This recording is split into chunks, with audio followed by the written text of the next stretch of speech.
ဒီတစ်ပတ်ရဲ့ Visa Territory အစီအစဉ်လေးမှာတော့အာရှနဲ့ဥရောပတိုင်းနှစ်ခုစလုံးမှာတည်ရှိတဲ့နိုင်ငံတစ်ခုဖြစ်တဲ့တူရကီနိုင်ငံအကြောင်းနဲ့တူရကီကိုတွားရောက်လည်ပတ်လို့ရတဲ့ Visa အမျိုးအစားတွေအကြောင်းရဲ့တူရကီနိုင်ငံမှာတွားရောက်လည်ပတ်တဲ့မြို့လေးတွေအကြောင်းကိုပြပြပေးသွားမှာဖြစ်ပါတယ်။တူရကီနိုင်ငံဟာအာရှတိုက်ရဲ့အနောက်ပိုင်းနဲ့ဥရောပတိုက်အရှေ့ပိုင်းမှာတည်ရှိတဲ့နိုင်ငံတစ်ခုဖြစ်ပါတယ်။တူရကီနိုင်ငံရဲ့အနောက်မြောက်ဘက်မှာဘူဂေးရီးယားအနောက်ဘက်မှာဂရိအရှေ့မြောက်ဘက်မှာဂျော်ဂျီယာအာမေနီယာအစိုက်ဘက်ကျနဲ့အရှိဘက်မှာအီရန်အရှိတောင်ဘက်မှာအီရတ်နဲ့ဆီးရီးယားနိုင်ငံတို့တည်ရှိပါတယ်။လွန်ခဲ့တဲ့နှစ်တွေအတွင်းမှာတူရကီနဲ့ EU တို့ဟာတူရကီ EU နဲ့စံချန်နိုင်ငံတွေကိုဗီဇာမလိုဘဲတွားရောက်နိုင်ဖို့အတွက်ပူးပေါင်းမှုညှိနှိုင်းမှုတွေရှိခဲ့တာကြောင့်နိုင်ငံပေါင်း22နိုင်ငံကနိုင်ငံသားတွေဟာနိုင်ငံသားစီစီကပ်ပြားနဲ့တူရကီကိုတွားရောက်လည်ပတ်နိုင်ပါတယ်။မြန်မာနိုင်ငံသားမြန်မာ passport ကိုင်ဆောင်သူတွေအနေနဲ့တူရကီကိုတွားရောက်လည်ပတ်ဖို့အတွက်ခရီးသွားဗီဇာလိုအပ်ပါတယ်။ခရီးသွားဗီဇာလျှောက်ထားဖို့လိုအပ်တဲ့အချက်တွေကတော့လေယာဉ်လက်မှတ်အသွားအပြန် hotel reservation ဒါမှမဟုတ် rental agreement အလုပ်ကိုင်ပိုင်ဆိုင်မှုနဲ့ bank statement နဲ့ health insurance တို့လိုအပ်ပါတယ်။ဗီဇာကာလကိုတော့နိုင်ငံတွင်းနေထိုင်မှုစုစုပေါင်းကာလဟာရက်ပေါင်း180အတွင်းရက်ပေါင်း30 60ဒါမှမဟုတ်90နေထိုင်ခွင့်ရှိပါတယ်။အလယ်ဘက်ဗီဇာအမျိုးအစားအပြင်အခြားခွင့်ပြုနေထိုင်နိုင်တဲ့ဗီဇာအမျိုးအစားတွေကတော့ work visa, education visa, immigration နဲ့ treatment visa အမျိုးအစားတွေရှိပါတယ်။ work visa အလုပ်သွားရောက်လုပ်ကိုင်သူတွေအနေနဲ့ဆိုရင်တော့တူရကီနိုင်ငံမှာအလုပ်လုပ်ဖို့အလုပ်ဗီဇာနဲ့အလုပ်ပါမစ်လိုအပ်ပါတယ်။တူရကီအလုပ်ဗီဇာလျှောက်ရမယ့်နည်းလမ်းတွေကတော့အခြားတူရကီဗီဇာတွေအတွက်လျှောက်ထားတဲ့လုပ်ငန်းစဉ်နဲ့အနှဲငယ်ကွဲပြားပါတယ်။အလုပ်ဗီဇာလျှောက်ထားခြင်းလုပ်ငန်းစဉ်တွေမှာတော့အလုပ်သမားနဲ့အလုပ်ရှင်နှစ်ဖက်စလုံးကလျှောက်ထားဖို့လိုအပ်ပြီးအလုပ်ဗီဇာမလျှောက်ခင်အလုပ်ကန့်လန့်မှုဒါမှမဟုတ်အလုပ်စာချုပ်တစ်ခုရှိရမှာဖြစ်ပါတယ်။အလောက်ကလန့်မှုဒါမှမဟုတ်အလောက်စာချုပ်မရှိခဲ့ဘူးဆိုရင်တော့ဗီဇာလျှောက်လို့မရပါဘူး။လျှောက်ထားမယ်ဆိုရင်ထွက်ခွာမယ့်ရက်မတိုင်မီတစ်လနှစ်လအလိုမှာလျှောက်ထားဖို့လိုအပ်ပါတယ်။လျှောက်လွှာတင်သွင်းပြီး10ရက်အတွင်းအလုပ်ရှင်ကတူရကီအလုပ်သမားနဲ့လူမှုဖူလုံရေးဝန်ကြီးဌာန MLS ကိုလိုအပ်တဲ့အခြားစာရွက်စာတမ်းတွေကိုတင်သွင်းဖို့လိုအပ်ပါတယ်။အလုပ်ရှင်ကစာရွက်စာတမ်းတွေကိုအချိန်မီမတင်သွင်းခဲ့ဘူးဆိုရင်တော့လျှောက်လွှာကိုမပြည့်စုံတော့ကြောင်းပယ်ချခံရမှာဖြစ်ပါတယ်။ Education visa တူရကီနိုင်ငံမှာကျောင်းတက်ရောက်ချင်တဲ့သူတွေအနေနဲ့ undergraduate program, master program, doctorate program နဲ့ interesting aspect of studying in Turkey စသဖြင့်မိမိနဲ့သက်ဆိုင်တဲ့ program တွေကိုရှောက်ထားပြီးတော့တက်ရောက်နေထိုင်နိုင်ပါတယ်။ Immigration ကတော့ family reunification visa အမျိုးအစားဖြစ်ပြီးတူရကီနိုင်ငံသားတဦးရဲ့နိုင်ငံသားမိသားစုဝင်တွေဒါမှမဟုတ်တူရကီနိုင်ငံမှာတရားဝင်အလုပ်ဒါမှမဟုတ်နေထိုင်ခွင့်ရှိတဲ့နိုင်ငံသားရဲ့အိမ်နောက်ဘက်တွေအရွယ်မရောက်သေးတဲ့သူတွေနဲ့အရွယ်မရောက်သေးသူတွေရဲ့မိဘတွေကလျှောက်ထားနိုင်တဲ့ဗီဇာအမျိုးအစားပဲဖြစ်ပါတယ်။ treatment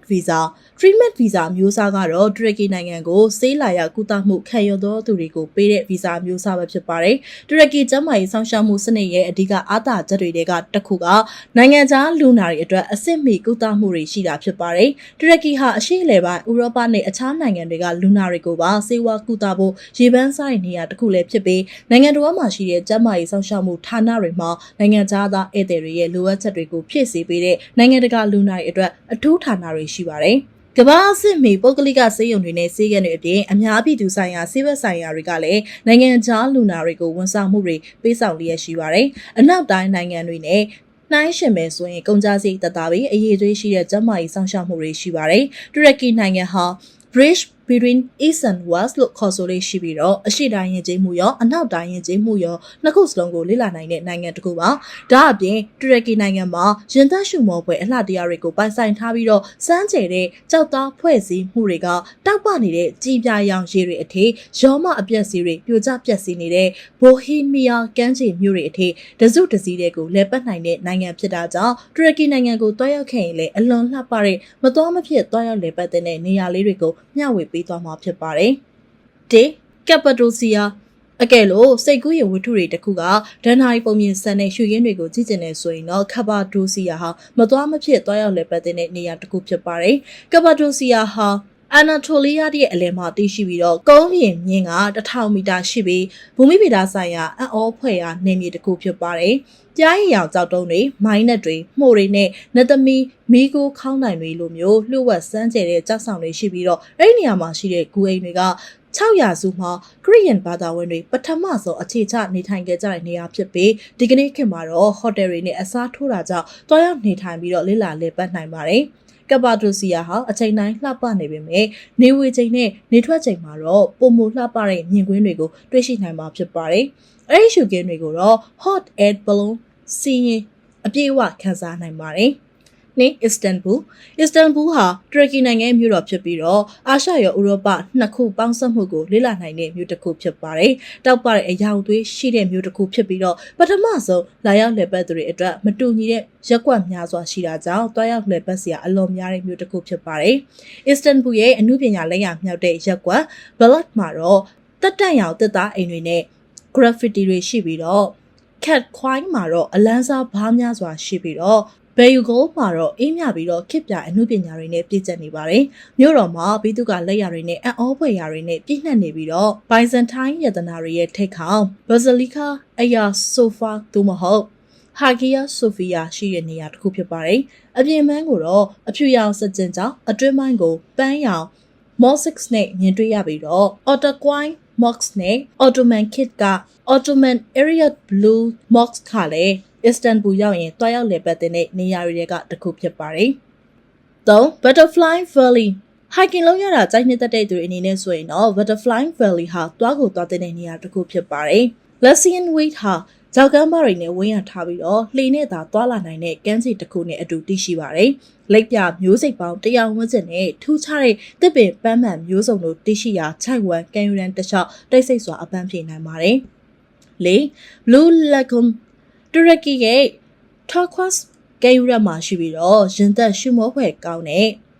Olisax မှာရှိတဲ့ Blue Lagoon ဟာမယုံနိုင်လောက်အောင်လှပတဲ့အပြာရောင်ပင်လယ်ပြင်အဖြူရောင်သဲမုံတွေကြောင့်ခီးသွွားတွေကိုအာရုံဆွဲဆောင်လျက်ရှိပါတယ်။စွန်စားရတာကိုဝါသနာပါရင်တော့ကောင်းကင်ဘော်ကရှုခင်းတွေကို paraglider swooping လုပ်ပြီးတော့ကြည့်နိုင်ပါတယ်။ဒါအပြင် Blue Lagoon ဟာတက်တော်တွေလွှမ်းခြုံထားတဲ့အုတ်တိုင်းတွေရှိတာကြောင့် hiking လုပ်ရတာကြိုက်တဲ့သူတွေအတွက်အခွင့်အကောင်းတစ်ခုပဲဖြစ်ပါတယ်။၅ Pamukkaleတူရကီနိုင်ငံမှာဒဏ္ဍာရီပုံမြင်တွေကိုရောက်သွားသလိုခံစားရတဲ့နေရာဟာကပ္ပါဒိုစီယာတစ်ခုပဲမဟုတ်ဘဲနဲ့ဖာမူကလေးရဲ့ Cotton Castle ဟာလည်းဒဏ္ဍာရီပုံမြင်တွေကနေရာတစ်ခုပဲဖြစ်ပါတယ်။တောင်ဆောင်ကနေရှော့ကျလာတဲ့အဖြူရောင်ထုံးကျောက်တွေကအခြားဂျိုတစ်ခုမှတည်ရှိနေပုံရပြီးတော့အဲ့ဒီထူးခြားတဲ့နေရာဟာရောမခေတ်ကလေးကရေပန်းစားခဲ့တဲ့နေရာတစ်ခုဖြစ်ပါတယ်။အဲ့ဒီနေရာရဲ့ထိပ်မှာတော့1334ခုနှစ်အထိထွန်းကားခဲ့တဲ့မြို့ဖြစ်တဲ့ဂရိရောမရေပူစမ်းမြို့Hierapolis ဟာငင်းငလင်တန်းကြောင့်စွန့်ပစ်ခံခဲ့ရတဲ့မြို့တစ်မြို့ဖြစ်မြင်တွေ့ရနိုင်ပါတယ်။ Ephesus တမိုင်းနဲ့ရှေးဟောင်းသုတေသနဝါသနာရှင်တွေအတွက် Ephesus မြို့ဟာလေ့လာစရာအကောင်းဆုံးမြို့တစ်မြို့ဖြစ်ပါတယ်။တူရကီနိုင်ငံဟာအထင်ကြီးလောက်စရာရှေးဟောင်းနေရာတွေမဟုတ်ပေမဲ့ UNESCO ကနေကောက်ွယ်ပေးထားတဲ့ Ephesus ဟာအလုံးနဲ့မှာတော့အထင်ကြီးစရာအကောင်းဆုံးဆိုနိုင်ပါတယ်။တစ်ချိန်ကမြေထဲပင်လယ်မှာအရေးပါဆုံးမြို့ဖြစ်ခဲ့တဲ့ဒီကနေ့ Ephesus ဟာ Pompeian မှGreco-Roman ကနဝင်မြို့တစ်မြို့ရဲ့ကမ္ဘာအကောင်းဆုံးရှင်သန်ကျန်းရတဲ့ဥပမာတစ်ခုဖြစ်ပါတယ်။ Izmir ဟာတူရကီနိုင်ငံရဲ့အနောက်ဘက်အကျဆုံးမြို့ဖြစ်ပြီးတော့တတိယအကြီးဆုံးမြို့လည်းဖြစ်တဲ့အပြင်လွတ်လပ်မှုအရှိဆုံးမြို့လည်းဖြစ်ပါတယ်။အခုအထက်မှာဖော်ပြခဲ့တဲ့မြို့တွေကိုစူးစမ်းပြီးတော့တူရကီရဲ့တစ်ဖက်ခြမ်းကိုကြည့်ကျင်နေဆိုရင်တော့ဒီလှပတဲ့ကမ်းရိုးတဲ့နေရာကအသင့်တော်ဆုံးပါ။ Izmir ဟာ Deep Blue ပင်လယ်အော်တဝိုက်မှာတည်ရှိပြီးတော့ Aegean မြို့ဟာရှစ်ခေတ်ကလေးက Greece နိုင်ငံမြို့ Smyrna ဖြစ်ခဲ့စဉ်ကအရေးပါခဲ့တဲ့နေရာတစ်ခုဖြစ်ပြီးလမ်းတွေပေါ်မှာသမိုင်းကြောင်းတွေပြန့်နှံ့နေပါတယ်။1922ခုနှစ်တူရကီလွတ်လပ်ရေးစစ်ပွဲအတွင်းမြို့ဟောင်းအများစုပျက်စီးသွားပေမဲ့ကြီးညိုစရာရှေးဟောင်းအဆောက်အုံတွေရှိနေစေဖြစ်ပြီးခမ်းနားတဲ့ Blue Mosque ဟာအလွန်ကိုမှလှပတဲ့လျက်ရှိပါတယ်။လမ်းမကြီးတစ်လျှောက်မှာတော့အုံးစွန်တန်းတွေရှိတာကြောင့်လမ်းလျှောက်ရင်းနဲ့ဒေသခံတွေကိုလေ့လာပြီးဈေးတန်းတွေမှာလည်းဈေးဝယ်လို့ရပါတယ်။တာယာလှပတဲ့ Srinx ရဲ့ချစ်စရာကောင်းတဲ့ရှေးဦးဆွဲဟာလည်းတနားရီကြာတွားရောက်နိုင်တဲ့အကွာအဝေးမှာတည်ရှိတာကြောင့်တွားရောက်လည်ပတ်နိုင်ပါတယ်။တူရကီကိုသွားလည်ဖို့အကောင်းဆုံးချိန်ကတော့ဧပြီလ၊မေလ၊စက်တင်ဘာလနဲ့အောက်တိုဘာလတွေဖြစ်ပြီးတော့အပူချိန်ဟာ20ဒီဂရီ Celsius ကနေ30ဒီဂရီ Celsius အတွင်းမှာရှိတာကြောင့်တူရကီနိုင်ငံရဲ့ရှေးဟောင်းနေရာတွေကိုသွားရောက်လည်ပတ်ဖို့အကောင်းဆုံးအချိန်ပဲဖြစ်ပါတယ်။နွေရာသီလတွေကတော့ဇွန်လကနေစက်တင်ဘာလအထိဖြစ်ပြီးအလွန်ပူပြီးတော့တောင်ဘက်ကမ်းရိုးတန်းမှာဆိုရင်တော့အပူချိန်က30ကျော်အထိရှိပါတယ်။ဒီကနေ့မှာတော့တူရကီနိုင်ငံမှာနေထိုင်နိုင်တဲ့ဗီဇာအမျိုးအစားလေးတွေအကြောင်းနဲ့စိတ်ဝင်စားဖွယ်ရတွားရောက်လည်ပတ်နိုင်တဲ့နေရာလေးတွေအကြောင်းကိုပြပြပေးခဲ့တာမို့လို့နောက်ပတ်တွေမှာလည်းအရှေ့နိုင်ငံတွေကိုတွားရောက်နိုင်တဲ့ဗီဇာအကြောင်းတွေပြင်အခြားသောစိတ်ဝင်စားစရာသိထားတဲ့အကြောင်းအရာလေးတွေကိုအပတ်စဉ်တင်ဆက်ပေးသွားမှာဖြစ်တဲ့အတွက်အပတ်စဉ်တင်ဆက်မဲ့ဗီဇာလမ်းညွှန်အစီအစဉ်လေးကိုစောင့်မျှော်ပေးကြပါအောင်ရှင်။